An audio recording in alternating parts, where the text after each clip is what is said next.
podernos acompañar hoy en este tema que me apasiona tanto y que cada vez que estudio me dan más ganas de estudiar y me dan ganas de seguir aprendiendo y poder compartir con los colegas que a muchos conozco, a otros tendré que conocerlos después de que pase esta terrible pandemia que ya nos está volviendo locos. Bueno, hoy les voy a hablar sobre el manejo efectivo de las complicaciones dermatológicas bacterianas en la piel específicamente. Hay, hay muchos problemas bacterianos que no solamente son en piel, entonces vamos a empezar por eso. Pero antes de empezar, sí quiero hacer un breve resumen sobre qué es la piel y por qué es tan importante. Entonces, tenemos una cosa muy clara que es el segundo órgano más grande del cuerpo, después del sistema gastrointestinal. En Colombia ni en Latinoamérica tenemos experiencia ni estadística de qué es lo que el paciente o el cliente va más recurrente a las clínicas. Entonces, en Estados Unidos se habla de que el primer motivo de consulta es por problemas gástricos y el segundo es por problemas dermatológicos. Entonces, dentro de esos problemas dermatológicos, es muy importante las afecciones de piel, pero también hay que tener mucho cuidado porque las infecciones de la piel que las ocasionan o que las perpetúan las bacterias no es el foco inicial. Quiero que tengan eso muy claro. Las bacterias por sí solas no van a hacer mayor cosa. Entonces tenemos que tener muchas factores a tener en cuenta. La piel no solamente nos da la protección, también tiene una importancia social, ¿no? Nosotros no podemos tener que nuestros pacientes tengan úlceras, huelan a feo, no tengan estabilidad en su piel, que se les caiga el pelo. Y es uno de los cuatro tejidos fundamentales. Entonces, para poder tener esa función de la piel, tuvimos que evolucionar. ¿Para qué sirve la piel específicamente? Cuando hablábamos de la evolución, sabíamos que veníamos del agua, después hubo escamas, de esas escamas quedó el estrato córneo, la piel y el tejido subcutáneo como tal, esa grasa que nos ayuda a recubrir. Entonces la piel es la que nos permite mantener esa agua dentro de nuestro organismo para evitar esa deshidratación y hacer una simbiosis. Nos protege físicamente, mecánicamente, previene la penetración o la desecación de los rayos ultravioleta que son totalmente nocivos y eso en los perros también pasa muchísimo. Ayuda a regular la temperatura, nos permite y les permite a nuestros pacientes tener un órgano sensorial completo, o sea, ellos tienen su propiocepción no solamente en las patas, en los bigotes, sino que toda la piel está recubierta para poder con terminales neurológicas que sirven como ayuda para ubicarse en el medio. Tiene un rol importantísimo en la producción de vitamina D, perdón, y tiene una función cosmética muy importante. ¿Listo? Cuando hablamos de las enfermedades infecciosas, el OMS nos ha hablado muchísimo y ha dado muchísimas alertas sobre problemas secundarios al mal uso de antibióticos o al mal diagnóstico de problemas infecciosos, no solamente en bacterias, también en parásitos, en hongos y las bacterias tienen un gran potencial. El problema es que si no las usamos bien, nuestros pacientes sí pueden presentar complicaciones en enfermedades dermatológicas en humanos. Ojo con eso. Y nosotros también, cuando hacemos mal los procedimientos quirúrgicos o levantamos las costras de los pacientes con las uñas, estamos pasando ese tipo de bacterias que son Staphylococcus pseudointermedios al aureus y el aureus pseudointermedio. Entonces, la OMS habla muchísimo sobre eso y el año pasado dio unas directrices muy claras.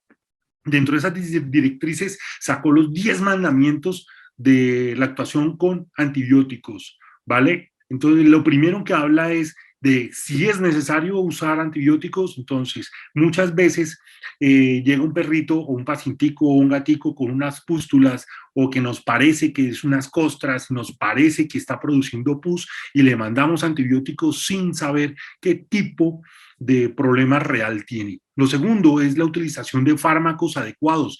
O sea, no todos los antibióticos funcionan específicos para esas bacterias. Y tampoco nos podemos exceder. Por ejemplo, si tenemos una dermatitis de origen superficial, no le vamos a mandar una moxicilina clavulonatada o algo, o unas mezclas todas raras que he visto en la consulta, porque los estamos primero dañando, tirando el paciente, segundo dañando la microbiota, tercero haciendo multiresistencias, ¿vale? En tercer medida hay que considerar los parámetros de cómo se deben usar los fármacos, ¿listo? La cuarta es, hay que estimular que el fármaco que le vamos a dar se adhiera al paciente, ya sea por vía oral, tópica, intravenosa, pero que funcione muy bien. ¿Listo? No usar combinaciones, eso nunca. Y evitar el uso genérico de antibióticos. O sea, nosotros estamos muy acostumbrados como médicos veterinarios, mándele una cefalexina, de uso humano, sí, de uso humano, eso baratica, eso la consigue sin ningún problema. Cuando estamos usando ese tipo de medicamentos, no tenemos el control necesario de todo lo que necesitamos hacer. ¿Listo? Hay que decirle y recordarle al propietario que no automedique el perro ni se automedique. Somos muy propensos a eso. Y hay que seguir guías totalmente documentadas.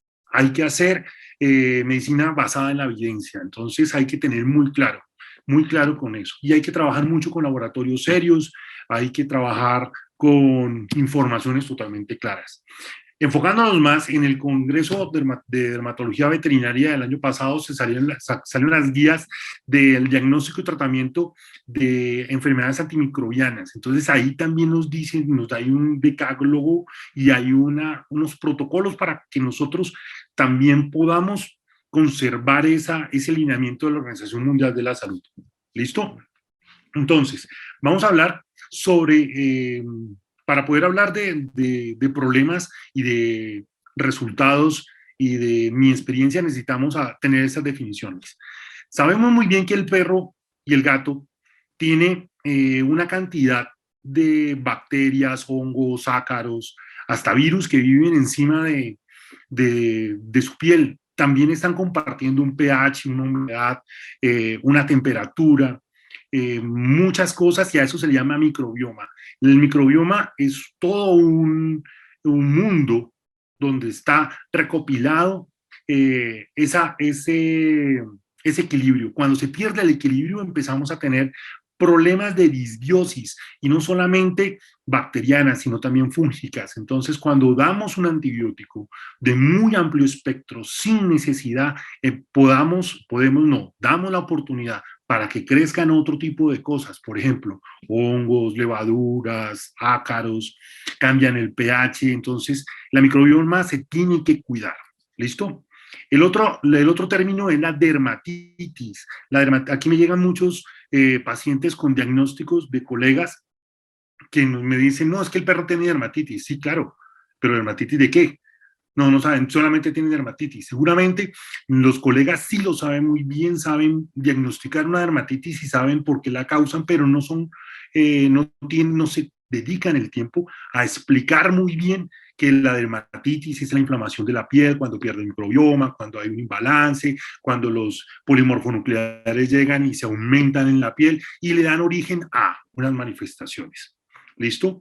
La piodermia, o como dicen los argentinos, la piodermia, es el aumento de polimorfonucleares tratando de consumir o tratando de ajustar una infección de origen bacteriano. ¿Listo? Entonces, cuando encontramos pus en la piel, ya sea en forma de costras, de pústulas, vamos a encontrar pápulas, en secreciones, en muchas partes. Entonces, cuando vemos piodermia, decimos, oh, de una vez hay pus. ¿Es posible o no es posible? Más adelante les explicaré cuál es la diferencia.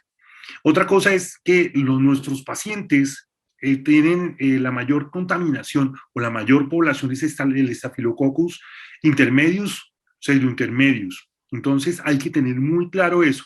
¿Por qué? Porque no todos las bacterias se comportan igual. Entonces tenemos que conocer a nuestro enemigo, tenemos que conocer también a nuestro amigo, porque se puede comportar como un habitante normal que va a ser capaz de vivir y de mejorar la condición de la piel.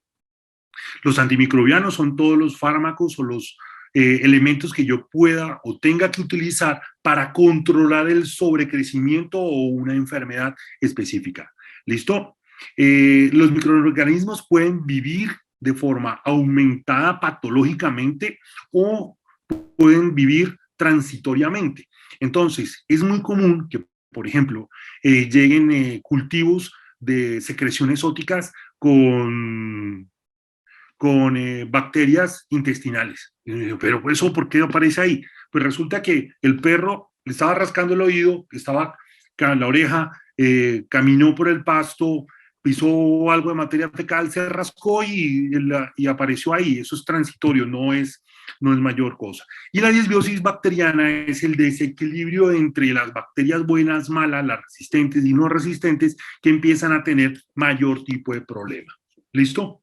Ahora, para que esta disbiosis se presente, se tienen que presentar muchos factores. No es que pasó un perro con una bacteria y entonces ese perro le pegó la bacteria al otro, o el humano le pegó la bacteria al perro, el perro le pegó la bacteria al humano, se la transmitió, para decirlo de alguna otra manera. Se necesitan muchos factores. Uno de ellos es la inmunocompetencia sistémica. ¿Qué es eso? Es cuando el organismo no es capaz de controlar su propia flora. Un ejemplo que yo les hago muchísimo a mis clientes y a algunos estudiantes también es, recuerden cuando ustedes estaban en la universidad, se iba la mamá, se iba el papá a hacer sus viajes de trabajo, qué sé yo, y lo dejaban a usted solo en la casa. ¿Usted qué era lo primero que hacía? Invitaba amigos, hacía fiestas, invitaba al novio, la novia, hacía de parranda. Entonces, ¿eso qué significa? Que el sistema inmune, por alguna razón, no es competente para controlar la cantidad de bacterias. Lo segundo es el trauma o el daño que hay en la piel. Cuando lo sabemos muy bien, cuando un perro muerde a otro perro, cuando se raspan, cuando hay heridas traumáticas, o en algún caso también heridas quirúrgicas que pueden ser limpias o sucias. Cuando hay daño folicular, el daño folicular y el daño dérmico se pueden dar también por factores nutricionales, factores hormonales, factores medioambientales que hay que tener en cuenta. Entonces, todo ese tipo de cosas nos compete al momento de evaluar si damos o no damos un antibiótico. Factores físicos como la humedad y factores físicos, hay una cosa muy clara, es dónde duermen nuestras mascotas. La mayoría, y hoy en día, y las mías casi todas, duermen y comparten mi espacio, pero hay otras que duermen en una casa, en una cama, que cada cuánto la limpia mi señora. No, la limpiamos cada mes, cada 2 meses. O lo que pasó, y un perro terriblemente alérgico y todo vestidito, una ropa muy bonita. ¿Cada cuánto le cambia la ropa? Cada 15 días. Ese tipo de factores físicos no deberían estar. Perros que están sometidos al sol, al agua, ojo con eso. Y terapias antibacterianas inadecuadas. Entonces, así, aquí les llamo la atención a todos aquellos que prescriben antibióticos sin revisar el perro. Ven el perro por encima, le muestran una foto, alguna foto, y empiezan a tener, dele este otro antibiótico, ¿ok? Listo. Entonces, para ir entrando en el tema, las piodermias se dividen dependiendo de la ubicación sobre la piel. ¿Listo? Vamos a encontrar piodermias de superficie, que más adelante les voy a mostrar unos ejemplos, piodermias superficiales, piodermas profundos y piodermas generalizados. ¿Cuál es la diferencia? Como les dije anteriormente, las bacterias y los Staphylococcus pseudointermedios e intermedios viven y son habitantes normales de la piel. Entonces, cuando hacemos una citología, que debemos hacerla muy bien, y vamos a necesitar unas herramientas, vamos a colocarla y vamos a ver al microscopio y vamos a ver bacterias. ¡Uy, bacterias! Le di al diagnóstico, entonces vamos a llenarlo de antibióticos. No, ojo, ¿qué es lo que está pasando? Son bacterias que viven normales y que están cerca al queratinocito y están en las muestras. No están haciendo nada, no se encuentran ni polimorfonucleares, ni células inflamatorias que nos van a ayudar a decir que están más profundas. Las segundas son las superficiales, las que se encuentran entre el estrato córneo y adheridas al queratinocito. Ahí sí ya los vemos los queratinocitos muy adheridos, con mucha contaminación, pero sin evidencia de ningún tipo de celularidad inflamatoria. Después vemos las piedras más profundas, la que sí encontramos con pus y que encontramos con neutrófilos, eosinófilos fagocitando, células inflamatorias, y ya ahí sí ya vamos a permitir y saber dónde encontramos este tipo de infecciones. Entonces, las pseudopiodermas o las de superficie están solamente arriba, las piodermas superficiales, que son las que están un poquito por debajo, y las profundas, que ya se encuentran en la dermis como tal. ¿Listo? Y después vamos a ver los piodermas profundos generalizados. Un ejemplo muy claro es el del pastor alemán. ¿Vale? Entonces, la respuesta inmune a los piodermias. Aquí les voy a hacer una pregunta, Angélica. Ahí se las mandé como para que no se me duerman. Angélica, la pregunta.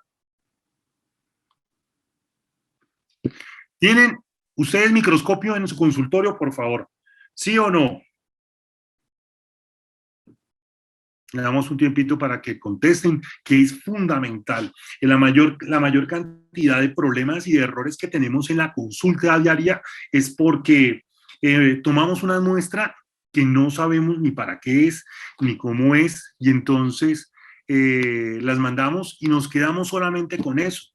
¿Listo? Entonces tenemos que saber qué muestra tomar, qué es lo que estamos buscando y cómo se envía y qué resultados nos van a dar. Ya tenemos los resultados, Angélica.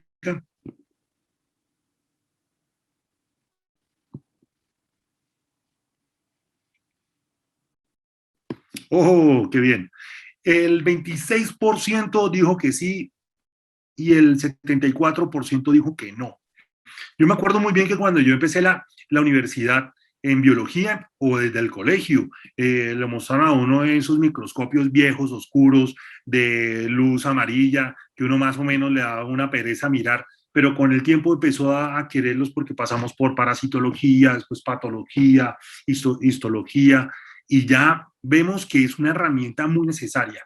Si no lo quieren ver como una herramienta de diagnóstico, piénselo monetícenlo. Imagínense que ustedes puedan tomar una determinación acertada o puedan generar un ingreso adicional por usar ese microscopio. ¿Listo? Entonces, ahí también tenemos la respuesta de celular a las piodermias. Cuando encontramos pus, ¿sí? O encontramos una lesión húmeda o encontramos una costra, lo que hacemos es la levantamos, la miramos, ¿sí?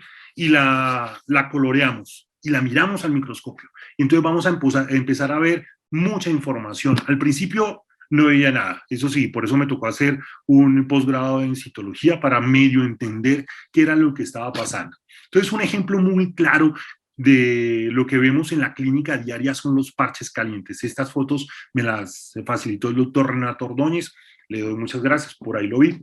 Entonces, encontramos que en lesiones, en los Golden Retriever, en los labradores, en estos Bulldog, en los Terrier, encontramos lesiones muy dolorosas, muy olorosas, huelen terrible y que secretan mucho material.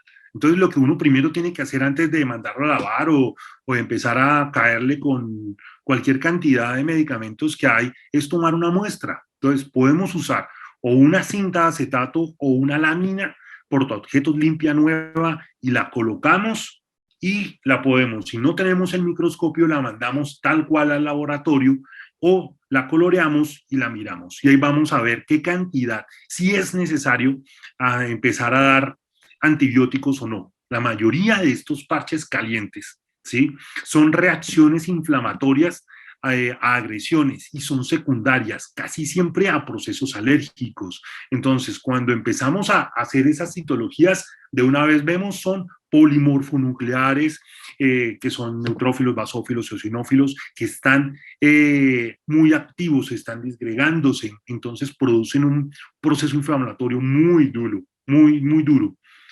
Y lo primero que nosotros siempre pensamos en, coloque el antibiótico, no, hay que colocarle un antiinflamatorio. Después les voy a hacer una pregunta muy clara a eso. Entonces, ese es otro ejemplo de otros pacientes donde vamos a encontrar celularidades o manifestaciones inflamatorias y vamos a encontrar costras, abones, vamos a empezar a ver muchas diferencias. Este perrito es diferente a este. Si bien esta cantidad de tejido que va pendulando debajo de la rama mandibular es un líquido. Y si este perrito se hubiera esperado unos 4 o 5 días más, hubiera habido una fístula, hubiera empezado a salir un líquido muy fuerte. Ese líquido no es un proceso de pus, es un proceso inflamatorio. ¿Listo? Si hacemos la citología aquí, ya hay una contaminación porque vemos que se perdió el pelo, ya se perdió la estructura de la piel, ya hay costras y ya hay profundidad. Ahí vamos a encontrar mayor cantidad de herramientas para poder ver bacterias. Otra manifestación que vemos mucho en nuestra consulta son los pliegues de intertrigo.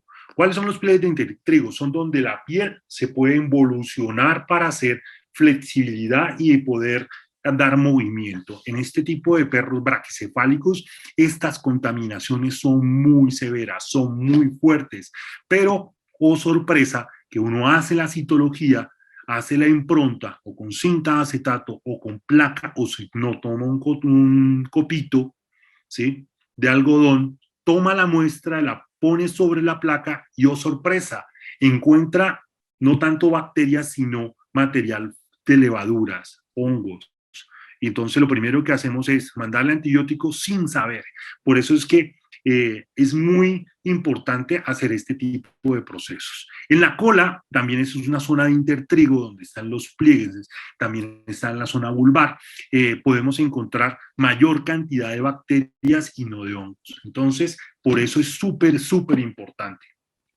El impétigo son lesiones parecidas pustulosas que parecen que tuvieran un líquido y uno lo revienta y sale un poquito de líquido, pero no sabemos muy bien cómo se puede diferenciar. Colocamos una placa de vidrio transparente, la pegamos y si en vez de quedarse amarilla o roja, que se pone traslúcida, es un impétigo, es una condición muy superficial. ¿Listo? Los otros son los piodermas mucocutáneos. Cuando hablamos de mucocutáneos son todas las zonas de transición, donde está la piel y empieza la zona mucosa. Aquí vamos a encontrar muchos desórdenes. Son manifestaciones, esas piodermias o esa recolección de pus, o si hacemos la prueba y encontramos precisamente que es una contaminación bacteriana, casi siempre son secundarios o a nutrición o en este caso son problemas nutricionales. Tenemos en cuenta estas nuevas dietas llamadas BARF, que son, a mi parecer, lo peor que le pueden pasar a una mascota, pero producen este tipo de problemas. Y estos son empezando a tener problemas de origen autoinmune. ¿Listo? Tenemos piodermas superficiales. Esto uno empieza a ver, este perro dice, no, ese perro quién sabe cuánto tiempo lleva, la gente es muy desconsiderada, mire cómo se le cae el pelo, mire cómo tiene esas zonas redondas y le decimos, no, eso es un hongo, eso preciso es un hongo y le colocamos la lámpara de Wood y brilla y no, eso es un hongo, no hay nada que hacer. Pero resulta que no todo lo circular y no todo lo que produce descamación es un hongo, también son bacterias. Y entonces vamos a encontrar sobrecrecimientos bacterianos muy importantes en este tipo de procesos. Por eso es tan importante la utilización del microscopio. ¿Listo? Tenemos otro tipo de epidermia superficial que es la exfoliativa. ¿Se acuerdan cuando les decía que habían 3 tipos, 4 tipos. La más superficial produce la pérdida del estrato córneo y se cae, ¿sí? Pero se hace por recambio. Entonces, si levantamos estas costras de acá y las pegamos, vamos a encontrar bacterias, claro, pero sin polimorfonucleares. ¿Está claro? Entonces, sigamos. Este es otro tipo de epidermis exfoliativa, vemos muchas cosas más claras, vemos un abdomen pendulante, una cola de rata, un pelo opaco, hirsuto, zonas descamadas, unos jabones muy claros, costras, muchas costras, y entonces aquí ya vamos a empezar a tener una idea de lo que está pasando, ¿sí? Entonces, pensaríamos nosotros en problemas hormonales, en desórdenes nutricionales, ese abdomen pendulante y esa piel tan delgada, o pensaríamos en problemas de tiroides o en problemas de la suprarrenal, que hay que saberlas muy bien. Cuando hablamos de problemas profundos, vamos a encontrar zonas fistulosas como estas, ¿sí? Entonces vamos a encontrar una zona alopécica que ha cambiado de color, que ha cambiado su textura, el folículo piloso no se ve, está inactivo, y hacemos un poco de presión y sale un líquido ceroso, purulento. Entonces vamos a empezar a tener muchos problemas. ¿Listo? Ahora sí, Angélica, la otra pregunta, para que no se me vayan a dormir. ¿Se deben usar combinaciones de antibióticos? Sí, no o no saben. Entonces, espero su respuesta. Este caso de furunculosis posterior al aseo es también muy común. Entonces, tenemos estos pacientes que llegan al consultorio porque mire doctor, se está rascando, se le están saliendo costras y yo lo llevé ayer a peluquería, ¿qué será? Y le echan la culpa al de la peluquería y que las toallas y que el agua, un montón de cosas, pero resulta que no. ¿Listo? Angélica, mis respuestas.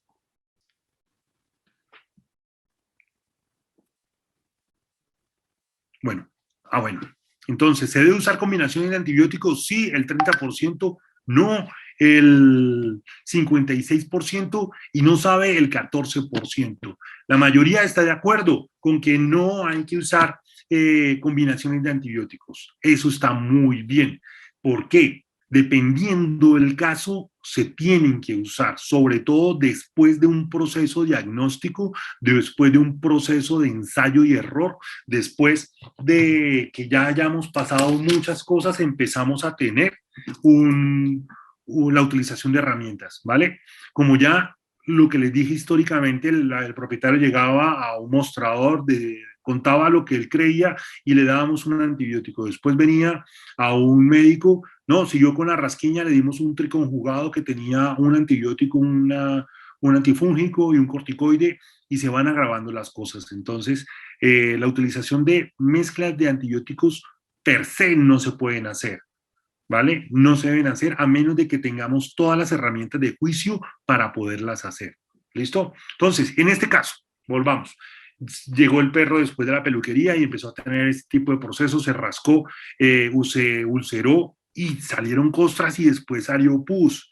Y entonces, oh por Dios, mire lo que pasó después del baño. Entonces les quiero decir que esto no es por la peluquería solamente dio pautas como temperatura, cambio de humedad, ¿sí? Y fricción para que esas bacterias que no deberían estar ahí, ¿sí? O que estaban ahí, aumentaron su población y se volvieron patógenas, ¿vale? Es muy normal y es casi que eh,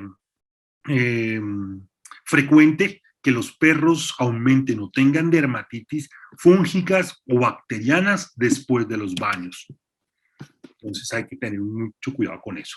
Las foliculitis nasales o furunculosis. Aquí es cuando yo les decía, después de tantos tratamientos, este pobre perro llevaba como 5 antibióticos encima y sí, se le hizo el estudio, tiene un metiloresistente y nos tocó hacerle una mezcla de antibióticos, ¿vale?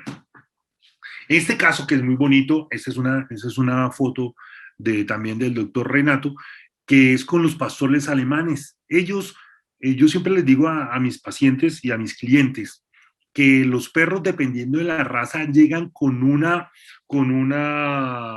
carta de navegación. Así como cuando usted se compra un carro, usted se compra un carro, se compra un computador y revisa el manual de instrucciones. Los pastores alemanes, los perros de raza también tienen. Por eso es que tenemos que tener conocimiento de lo que es lo que está pasando. Ahora tenemos un problema mucho más grande porque los criollos están de moda. Entonces no sabemos específicamente qué raza tienen. Hay que empezar a tratar de mirar, ya hay aplicaciones en el celular que nos pueden dar alguna idea. Entonces, y hay estudios genéticos que ya están al alcance y si los propietarios lo quieren hacer, lo pueden hacer sin ningún problema. Lo mandan a Estados Unidos y sabemos qué cantidad de raza tiene nuestro criollito. Pero en el caso de la foliculitis del perro pastor, es una afinidad congénita a las bacterias y se profundiza. Su sistema inmune no lo logra controlar en la superficie, sino que lo permite pasar. Y permite pasar todas estas líneas de defensa y empieza a proliferarse subcutáneamente y son muy complicadas de tratar y en este tipo de casos también se deben hacer eh, mezclas de antibióticos previas a estudios. ¿Listo? Entonces, ¿cómo podemos empezar a diagnosticar una dermatitis bacteriana antes de hablar de los complejos, de los problemas? Lo primero es la historia clínica. Eso es fundamental. Muchas veces nosotros cometemos los errores. Yo los cometí cuando empecé a hacer dermatología, que era el dichoso término de dermatólogo va directo al grano. Entonces va directamente a ver la patología y empieza a mirar, a levantar la costra y a oler el perro y a mirarlo. No, uno se tiene que tomar el tiempo de sentarse al propietario, con el propietario y hablar, oiga, mire, de dónde salió el perro, qué comió, tuvo, qué enfermedades tuvo, si tuvo reproducción, si se castró, qué comía, qué antipulgas, qué desparasitante, todo completo, toda la información que le puedan dar antes de empezar la manifestación y después. Una exploración, como decía mi doctor Laureano, como lo dice hoy en día, de la punta de la nariz a la punta de la cola. Tenemos que tener presentes nuestros órganos de los sentidos como la visión, el tacto, el olfato, y podemos hasta a veces escuchar. Yo no creía y una vez me llegó un perrito de una finca y le escuchaba cómo le hervían las pulgas, entonces uno los escucha en la piel, pero también usa el fonendo y muchas otras cosas para ver. Hay que empezar a buscar evidencias. ¿Cuáles? Costras, úlceras, pelos opacos, hirsutos, dañados, ver los cambios en la zona del trigo, si hay secreciones, si hay dolor, si hay enfermedades secundarias que nos pueden estar produciendo este tipo de manifestaciones. Hacer exámenes primarios y complementarios, ¿sí? En nuestro paciente. Así nos lleguen, no, doctor, es que yo hace 2 meses le hice unos exámenes. Nada, nos toca volver a empezar desde cero, porque si ya tiene un problema desde hace mucho tiempo, tenemos que empezarlo. Y no nos, eh, también el doctor Sarmiento hablaba, decía, lo obvio mata, mi doctor, hay que hacer las pruebas y hay que hacer una medicina basada en la evidencia, ¿listo? Muchas veces la gente se pregunta, oiga, doctor, ¿usted por qué si es dermatólogo me empieza a mandar exámenes de perfil renal, hepáticos, cuadros hemáticos, hemoparásitos? Porque todo eso influye en el segundo órgano más grande del cuerpo. ¿Listo? Y otra cosa que hay que pararle mucha atención y ponerle mucho cuidado es al resultado de los tratamientos anteriores. ¿Por qué? Porque empezaron, no, mire, doctor, es que le diagnosticaron una dermatitis bacteriana y le dimos un antibiótico por 7 días y le funcionó, pero 8 días después volvió a tener problemas. Entonces eso nos va a dar muchas luces. ¿Listo? ¿Qué evidencias tenemos que conseguir? El pelo, la zona de transición de intertrigo, hay que levantar las costras, hay que ver los collaretes que se arman, ¿sí? Hay que buscar dentro del oído qué más se encuentra. Tenemos que ver el pelo, si el pelo tiene es opaco, hirsuto, de mal color, que uno lo toca y se cae muy claramente, nos va a dar muchas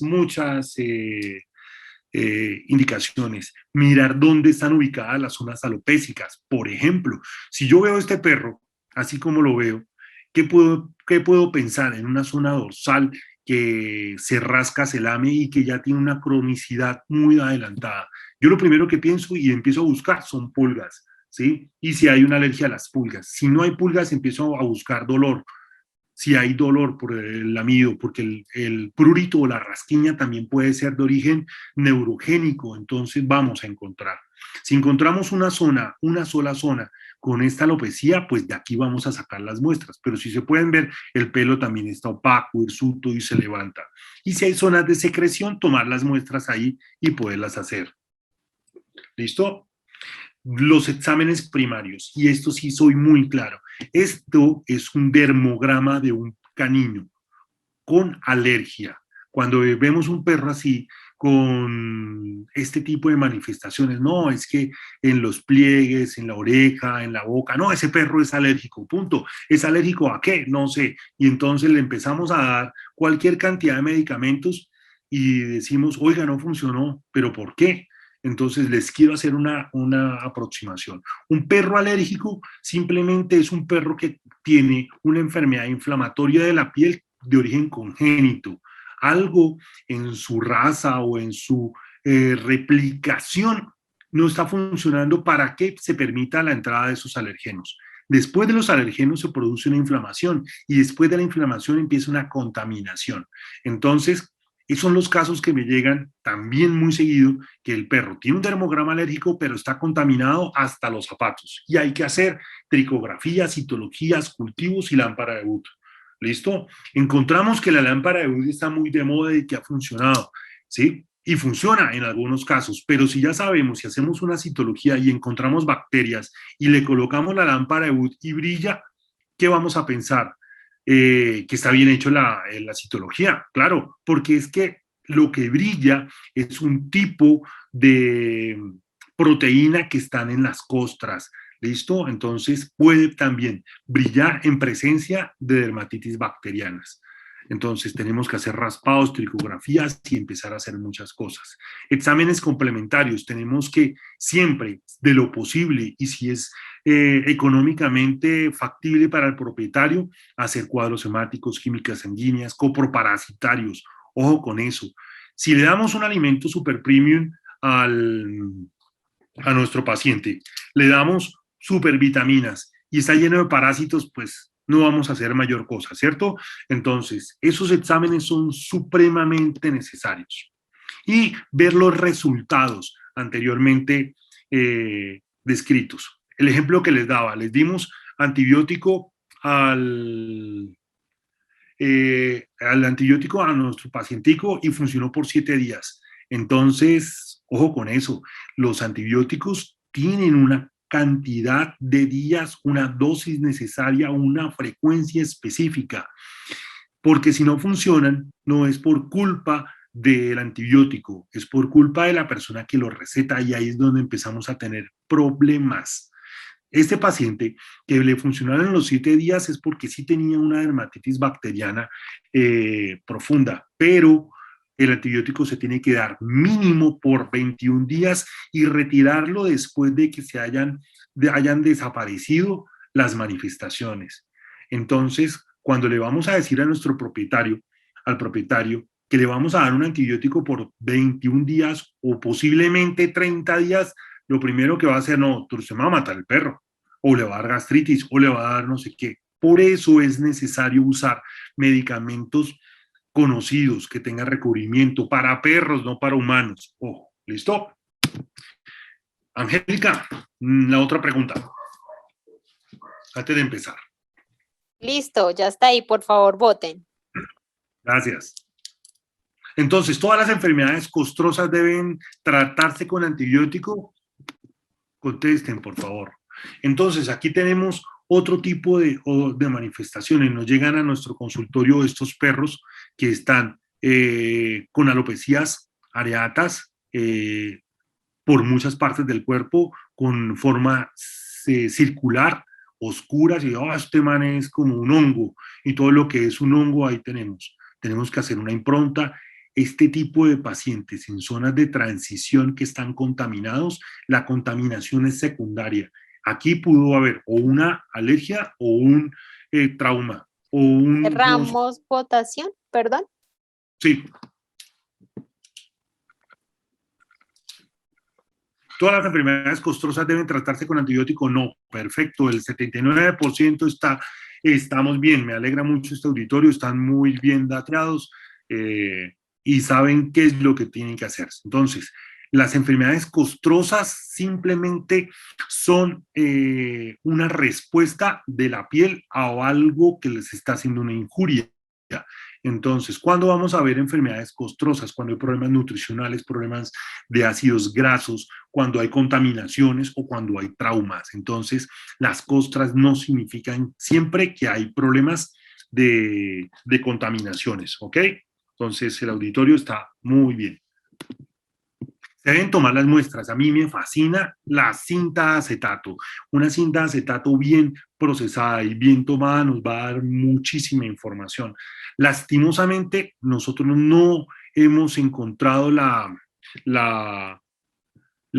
forma correcta o el laboratorio correcto para que no los empiece a desarrollar. ¿Listo? Entonces, encontramos una cinta de acetato, la mandamos al laboratorio y muchas veces el laboratorio no sabe qué hacer. Hacemos una impronta y la mandamos mal, la mandamos pegada, se pierde la información y no tenemos. Entonces, ojo con eso, hay que aprender a tomar muy bien las muestras. Las secreciones del oído, porque también podemos encontrar otitis de origen bacteriano y se deben colocar sobre una placa y revisarlas al microscopio, o si no, enviarlas a un buen laboratorio.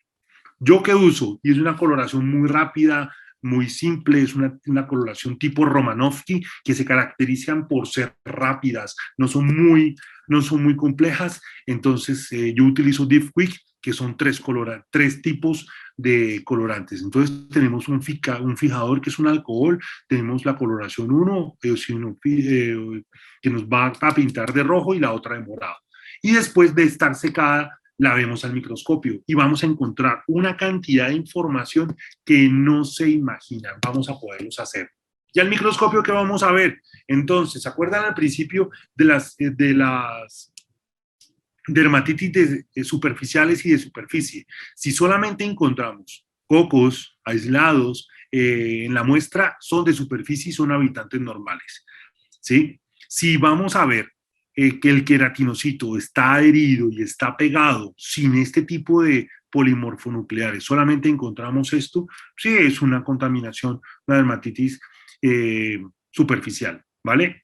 Aquí, si no encontráramos estas bacterias, estas polimorfonucleares, ¿damos o no damos antibiótico? No damos antibiótico. A diferencia de esta, que encontramos polimorfonucleares, cocos en reproducción y polimorfonucleares fagocitando.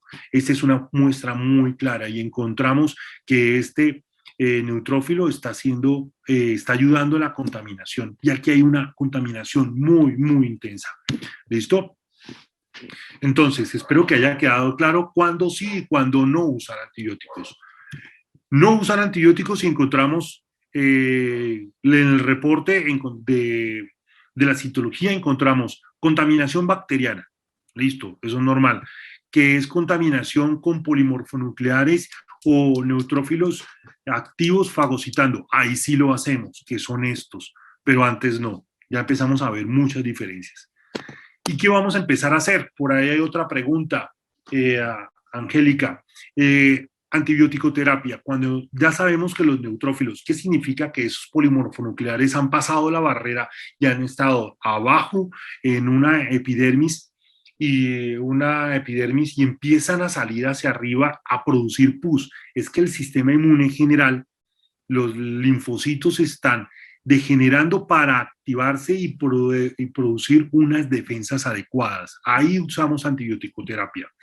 En este caso, nuestro patrocinador, que es Orofino, tiene dos presentaciones que a mí me gustan mucho. ¿Por qué? Porque son cefalexina, que es bueno, que es bonito, que funciona muy bien si se usa muy bien. Entonces, tiene presentaciones de 150 miligramos para hacer muy clara la dosis. Y la dosis para piodermias o problemas dermatológicos es de 20 a 30 miligramos por kilogramo cada 12 horas, mínimo por 21 días, ¿sí? Ya envié la siguiente pregunta. Pregunta, muchas gracias, estás muy adelantada. La otra es, en dermatitis bacterianas, ¿usamos o no usamos corticoides? Eso es una cosa que debemos tener muy clara. ¿Listo? Entonces, vamos a dar 10 segundos para que contesten y ya cerramos votaciones. listo. Entonces, les recuerdo, de 20 a 30 miligramos por kilogramo de peso cada 12 horas mínimo por 21 días y se repite la citología hasta que desaparezca la evidencia de la contaminación. Si lo damos por menos tiempo, lo que estamos haciendo es promover la multiresistencia. Se cierra votación.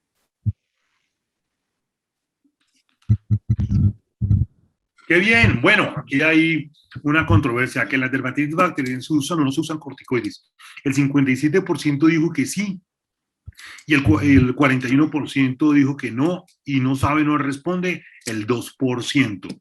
Entonces, felicito a los que sí lo utilizan. Entonces, recuerden, la dosis del corticoide para problemas dermatológicos con complicaciones bacterianas son máximo de 1 miligramo por kilogramo de peso, máximo 5 días. Cuando yo empecé a estudiar dermatología y cuando empecé a estudiar medicina interna y hablábamos de problemas pustulares o de procesos inflamatorios de la piel, usar corticoides era totalmente negado. Y tenemos muy claro, y un mal uso de corticoides nos puede producir una inmunodepresión y un proceso malo de cicatrización. Pero, ¿qué pasa? El corticoide se tiene que utilizar a dosis adecuadas. Para el prurito, para el rascado, se puede usar de 0,5 miligramos a 1 miligramo de peso cada 24 horas en la mañana, dependiendo y el efecto, y después empieza a retirar por más de 15 días. Pero para procesos inflamatorios, para procesos de dermatitis, donde encontramos polimorfonucleares, encontramos pus, encontramos secreciones muy rápido, lo que tenemos que hacer es decirle al organismo, oiga, cálmese un poquito, desinflámese, déjenos trabajar y le damos el antibiótico. Entonces, si le damos un corticoide de 1 miligramo por kilogramo por 5 días en la mañana, no en la noche, ojo, porque también tenemos problemas con eso, nos va a funcionar muy bien. En el tratamiento, también necesitamos hacer una terapia tópica, ¿sí? Entonces, si tenemos una piel dañada, una estructura perdida, entonces el tratamiento tópico no solamente va a ser usar camisetas, apósitos, vamos a empezar a hacer curetajes, vamos a necesitar algo que nos ayude a regenerar ese tejido y a estabilizarlo. También los amigos de Eurofino tienen el Regepil, que nos ayuda a estructurar y a mejorar la migración de células reparadoras a este tipo de problemas. Siempre, siempre tenemos que pensar en la terapia nutricional. Cuando se pierde la estructura de la piel y sale la pus y empezamos a ver polimorfonucleares, ¿a qué se les viene en la cabeza? ¿Qué están perdiendo? Proteínas, están perdiendo ácidos grasos, están perdiendo materiales que se utilizan para la defensa y para la reparación. Y si le damos, y si no apoyamos esta terapia antibacteriana con una muy buena nutrición, nada que hacer, o sea, nada que hacer. Y lo que les vengo diciendo desde el principio, si no identificamos por qué nuestro organismo no fue capaz de controlar esa aparición de esas bacterias, apague y vámonos que va a volver a aparecer. O sea, si solamente le damos, somos muy juiciosos con el antibiótico, le damos la dosis que es, en la frecuencia que es, le damos el corticoide, le damos una terapia tópica, le damos una buena proteína, y no sabemos por qué apareció, en un mes va a volver a aparecer o en 2 meses. Entonces, identificar las patologías primarias, como que empezamos a ver problemas hormonales, nutricionales, parasitarios, autoinmunes, hay que ver muchas cosas. Y lo que a mí más me fascina, las alergias. Las alergias son enfermedades inflamatorias de la piel, como les dije, que les permite a estos patógenos aumentar su tamaño, su población. Entonces la OMS, como les dije al principio, tiene unos reglamentos muy claros de la utilización de antibióticos. La dosis, vuelvo y se la repito, son de 20 a 30 miligramos por kilogramo de peso cada 12 horas, mínimo por 21 días, y se vuelve a hacer la citología hasta que desaparezca la, la contaminación. ¿Listo? Y claro, si ustedes usan antibióticos o cefalexina de uso humano que no tienen recubrimiento, que se dan unas dosis muy exageradas, vamos a tener efectos secundarios como el vómito y como la diarrea.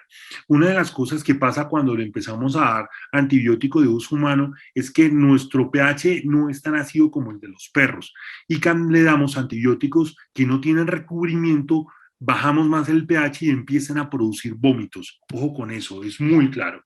Y los corticoides, ¿cuándo usarlos? Cuando encontramos polimorfonucleares, encontramos una irritación o una presencia de rascado o prurito muy intensos. Ya les dije, la dosis 1 miligramo por kilogramo máximo de 5 días en la mañana para tener control. ¿Por qué en la mañana? Si no lo damos en la mañana, en la noche, y si lo damos en la noche, recuerden que la prednisolona hace un efecto de feedback. En la mañana, cuando sale el sol y el ciclo circadiano se empieza a activar y la glándula suprarrenal hace el testeo en el organismo tanta prednisolona, entonces no produce y después nos va a hacer un síndrome de Cushing. ¿Listo? Cuando le damos por 5 días, por 3 días o en una monodosis el corticoide, no vamos a tener problemas de Cushing ni vamos a tener que necesitar hacer retiro, tanto por la dosis como por la frecuencia y por el tiempo que lo vamos a dar. Es muy seguro darla. ¿Listo? Las limpiezas. Entonces, las limpiezas y los baños dependen de la profundidad. ¿Se acuerda la imagen donde estaba el perro solamente con un collarete y es muy focal? Entonces, ¿qué podemos pensar? Vamos a bañar todo el perro, le vamos a dar un montón de baños. A mí me gusta muchísimo la clorexidina al 4%. Me gusta muchísimo, yo los baño, los limpio. Cuando me llegan mis pacientes y empiezo a ver que no, que la clorexidina es al 0.5%, no es el adecuado. Entonces, ojo, los baños son supremamente importantes, pero hay que saber con qué se hacen. La clorexidina al 4% tiene un efecto bactericida que nos va a ayudar a disminuir la cantidad de antibióticos, la cantidad de días y a disminuir la resistencia. ¿Listo? Y si utilizamos cicatrizantes, nos van a ayudar a estabilizar la piel, a desinflamar la piel y a poder hacer mucho beneficio.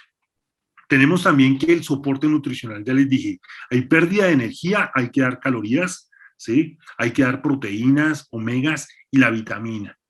Se nos olvida y se nos pasa por encima que la mayor vitamina para la cicatrización es la vitamina C.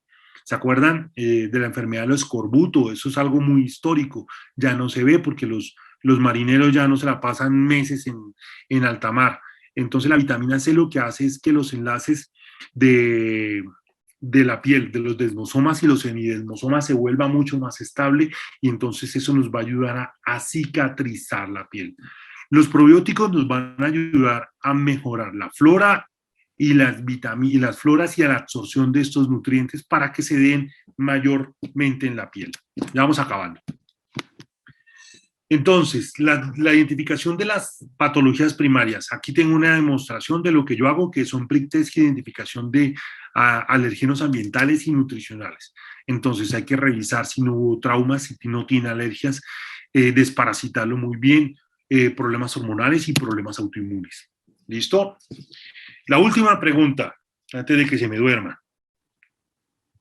Angélica. Listo, ya está ahí. Sí, entonces se deben usar cicatrizantes en dermatitis bacterianas superficiales Sí, no y por qué. O bueno, sí, no. Voten, voten. Bueno, pues vamos a empezar a ver el caso de Romeo.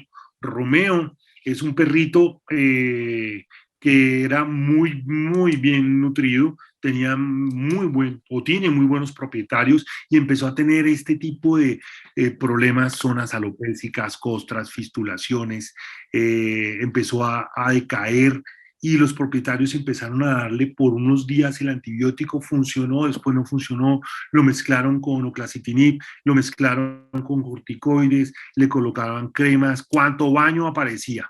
¿Listo? Listo, ya vamos a finalizar votación. Y aquí están los resultados. ¿Deben usar cicatrizantes en dermatitis bacteriana superficiales? Sí. Cuando son superficiales nos van a funcionar muy bien, porque el efecto de los cicatrizantes, por ejemplo el del Regepil, es ayudar a estabilizar la membrana de la piel, la epidermis. Si tenemos una epidermis estable, ¿sí? Vamos a poder tener una mayor efectividad en el control de patógenos o en el control de la multiplicación de bacterias. ¿Listo? Entonces Romeo tenía una muy buena comida, tenía un muy buen control de parásitos internos y externos, empezó a tener problemas de piel y tuvo algunos tratamientos, incluyendo corticoides, incluyendo cefalexina. Entonces vemos que el perro se lame, tiene problemas de fístulas, por aquí le salía pelo opaco, hirsuto, en todo ese tipo de cosas. Entonces, ¿cómo hicimos el diagnóstico y el tratamiento? Esto lo hago yo todos los días, excepto los tratamientos me cambian, pero eso es como una receta de cocina.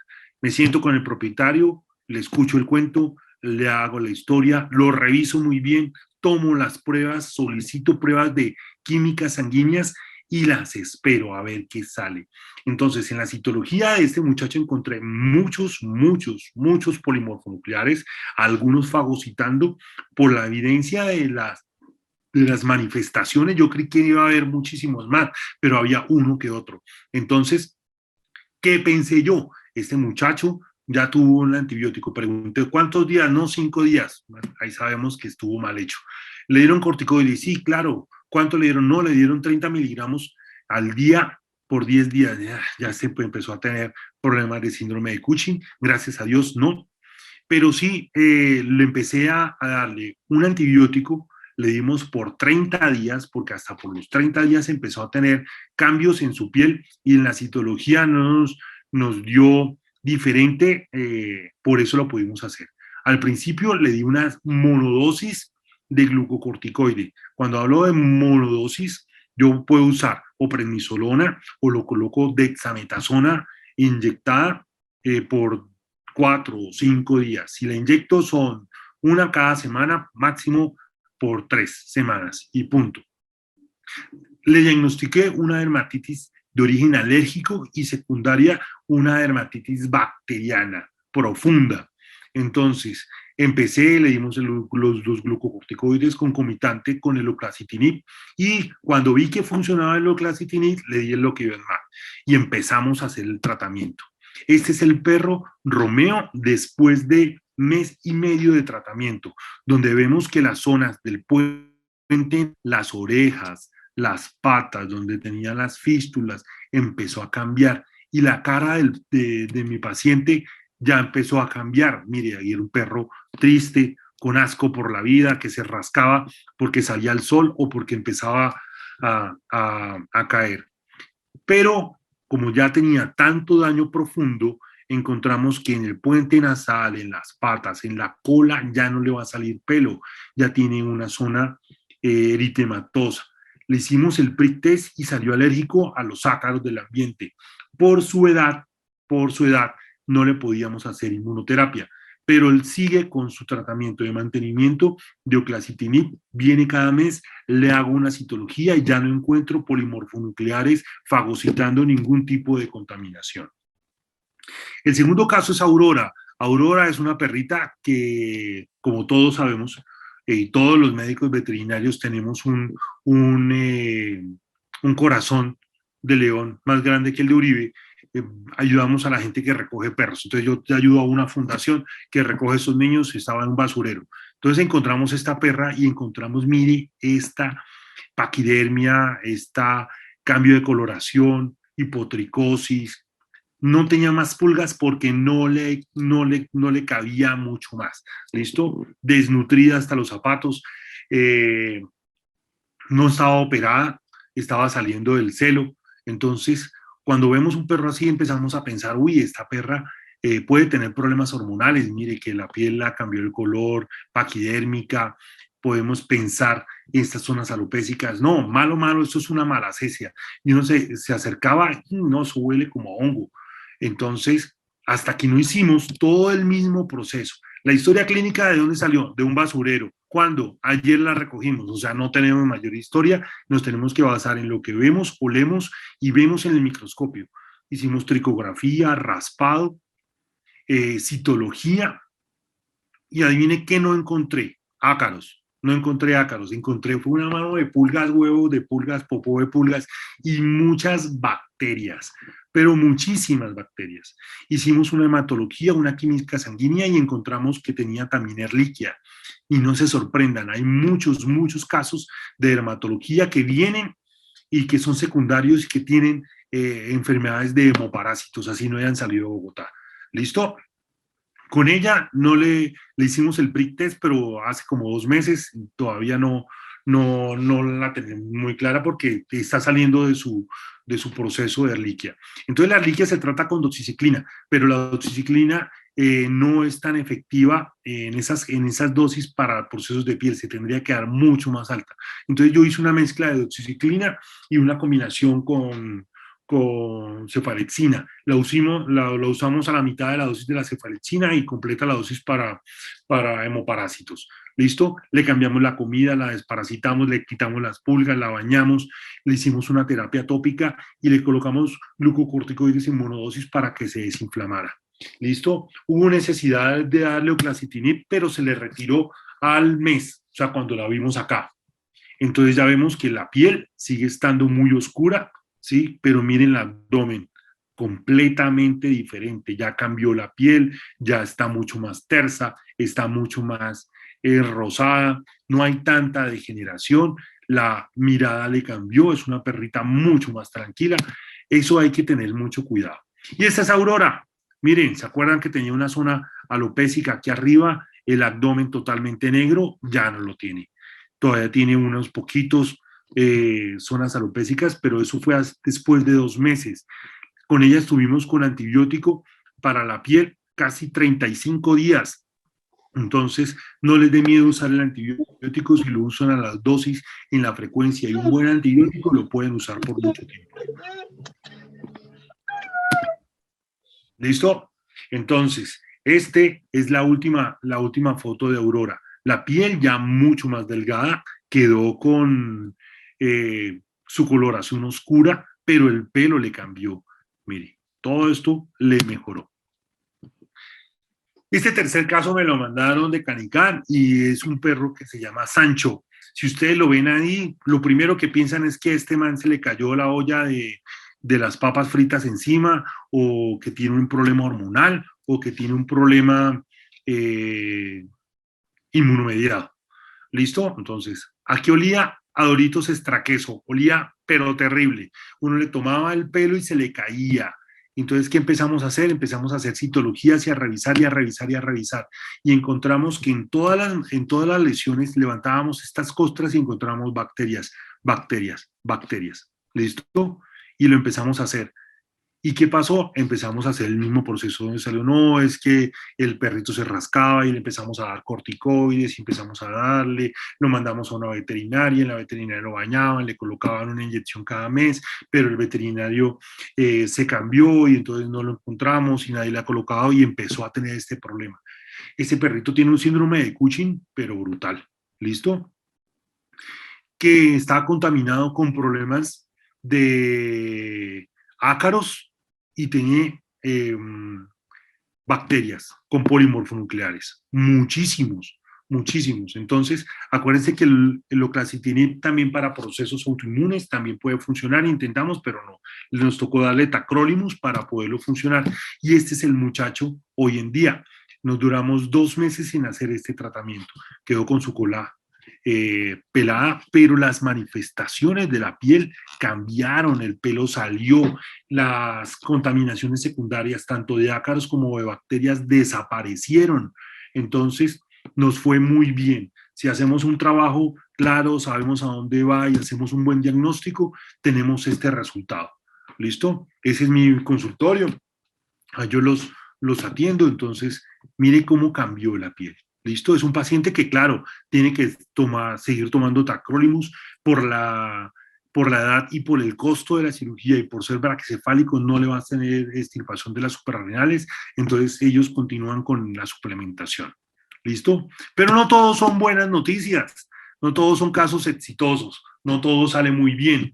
Entonces tenemos esta perrita que tiene una foliculitis, empezó con una foliculitis bacteriana y empezó una contaminación y empezó a ir de mano en mano utilizando antibióticos, mezclas, amoxicilina clavulonatada, más doxiciclina, más cualquier cantidad de cosas. Entonces llegó a manos nuestras y empezamos a revisar este tipo de procesos y vimos que no habían hecho una cosa, hacer un cultivo. Entonces hicimos la citología y encontramos esto. Y ustedes cuando ven, sí, es una dermatitis bacteriana profunda y vamos a darle antibiótico. Pero como les dije, ya estuvo en 1000 manos, le han dado 80.000 antibióticos con diferentes dosis, con diferentes frecuencias. ¿Y qué encontramos? Esta, que es una multiresistencia. ¿Listo? Y entonces es resistente a la amoxicilina, ácido clavulónico, la cefalexina, la clindamicina, el cloranfenicol, la enrofloxacina, la oxacilina. Cuando hablamos de las oxacilinas resistentes, es resistente a muchas otras cosas. Gracias a Dios, a la doxiciclina y a la gentamicina no eran resistentes, y a la rifampicina se hizo un tratamiento, se hizo un estudio completo, se le cambió la comida, se hicieron estudios diferenciales y encontramos que ella tenía problemas hormonales primarios de reproductivos que permitían este tipo de contaminación. Después se agravó con la mala utilización de antibióticos. ¿Listo? Entonces, para concluir, sin diagnóstico no se debe usar antibiótico. O sea, si no hacemos una citología, si no hacemos un diagnóstico claro, no usen antibióticos porque vamos a quedar mal. Y no solamente va a quedar mal el médico veterinario, sino que vamos a hacer sufrir a nuestro paciente. ¿Listo?